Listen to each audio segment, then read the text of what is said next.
अस्सलाम वालेकुम everyone, Mirza academy में आपको खुशामदीद। हम लोग एमडी कैट 2022 का पेपर कर रहे थे। इसका बायोलॉजी का एक पार्ट हमने पहली वीडियो में कर लिया था, so it's the second part of the biology section of MD CAT 2022। So let's start it. The first MCQ is which one of the following is not related to arthritis. इनमें से ऐसी कौन सी condition है जिसका arthritis से कोई ताल्लुक नहीं है।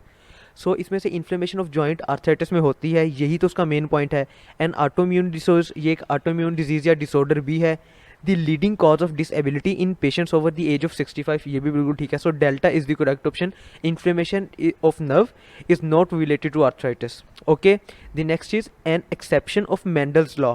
Mendel's law of independent assortment जो है उसकी एक्सेप्शन क्या है? उसकी एक्सेप्शन जो है वो है linkage. Okay, the next is the hollow elongated tube formed when muscle fiber penetrates deep into the cell is known as, ये जो hollow elongated tube बनती है इसे हम कहते हैं T-tubule. Okay, the next is the type of neuron that carries nerve impulses from tissue and organ to the spinal cord and brain.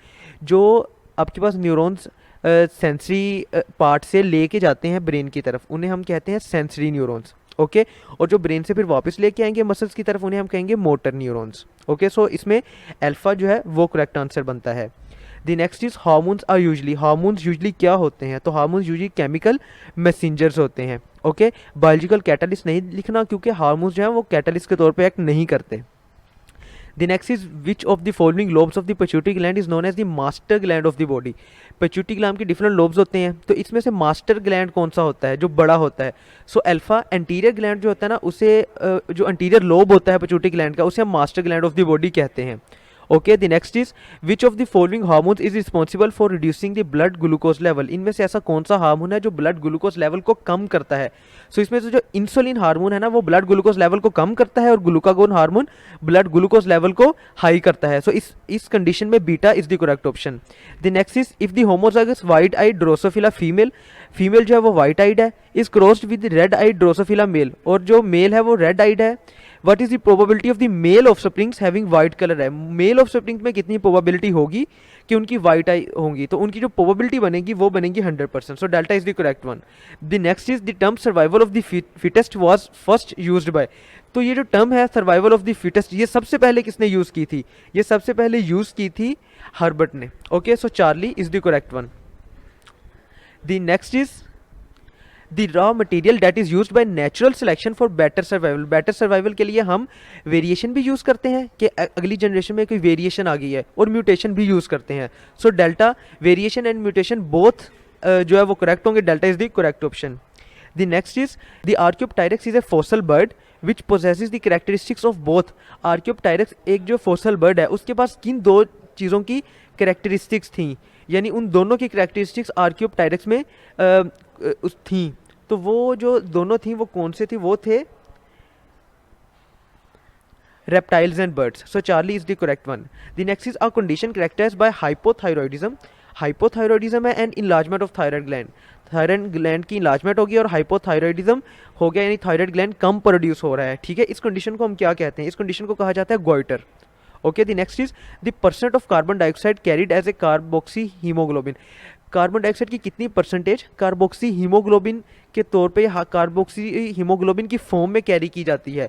तो वो परसेंटेज होती है 23%। So beta is the correct one. The next is a small biological unit that can evolve over time. जो small biological unit जो time के साथ साथ evolve होता रहता है उसे हम कहते हैं species. So alpha is the correct one. The next is the most abundant element present in the human body. Human body में सबसे ज्यादा अबंडेंट एलिमेंट जो है वो ऑक्सीजन। ऑक्सीजन यहाँ पे नहीं लिखा हुआ। सो फर्स्ट वाला ऑक्सीजन है, सेकंड वाला जो मोस्ट अबंडेंट है वो कार्बन है।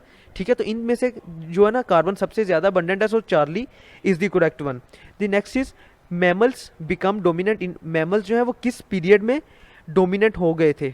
ठीक है, तो मैमल जो है वो alpha, alpha is the correct one. ठीक है, the next is a haemoglobin molecule consist of dash amino acids.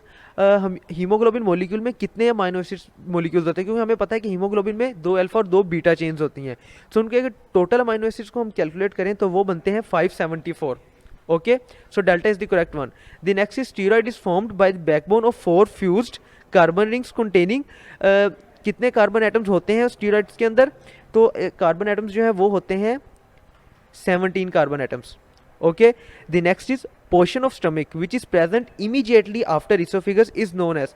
stomach का वो वाला portion जो esophagus के फ़ौरन बाद पाया जाता है, ठीक है, यानी जिसके साथ esophagus अटैच होती है, उस पोर्शन को कहा जाता है कार्डियक पोर्शन, ठीक है, क्योंकि कार्डियक हम कहते हैं दिल को, तो ये दिल के करीब होता है ये पोर्शन, इस वजह से इसे कार्डियक पोर्शन कहते हैं, ठीक है। The next is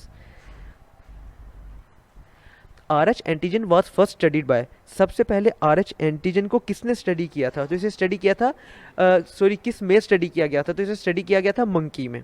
okay, the next is what are the chances that the daughter of a normal man and a heterozygous female will have haemophilia, तो डॉटर के लिए चांसेस कितने होंगे, एक मैन जो है वो मेल जो है वो नॉर्मल है और फीमेल जो है वो हेट्रोजाइगस है, ठीक है, तो जो डॉटर के लिए चांसेस बनेंगे वो बनेंगे 0%, ठीक है, डॉटर को नहीं हो सकता। The next is the longest phase of menstrual cycle, menstrual cycle का सबसे लंबा फेज कौन सा होता है, तो ये होता है secretary phase beta. Okay, the next is the most common protein in nature, nature में कौन सी प्रोटीन सबसे ज़्यादा पाई जाती है, तो ये होती है राइबोस्को। Okay, so beta is the correct one. The next is the hind brain is compose of all the following except, hind brain में इनमें से 3 चीज़ें होती हैं, एक नहीं होती, तो इनमें से जो सेरिब्रम है वो हाइंड ब्रेन का पार्ट नहीं है, इसके अलावा medulla oblongata, pons and cerebellum, ठीक है, ये तीनों हाइंड ब्रेन के पार्ट हैं। Okay, the next is the pasteurisation of milk is done effectively through ultra high temperature in which milk is treated for 3 seconds, milk को 3 seconds के लिए किस टेम्परेचर पे ट्रीट किया जाता है, तो इसे किया जाता है 140 डिग्री सेल्सियस पे। Okay, the next and the last one for the biology section is dash is the attractive force between a water molecule and a container, water molecule और container के दरमियान attractive force कौन सी होती है, तो ये बनती है adhesion की force। Okay, so beta is the correct one. Let's end here. If you have any question, any query, you can ask in the comment section. Thank you.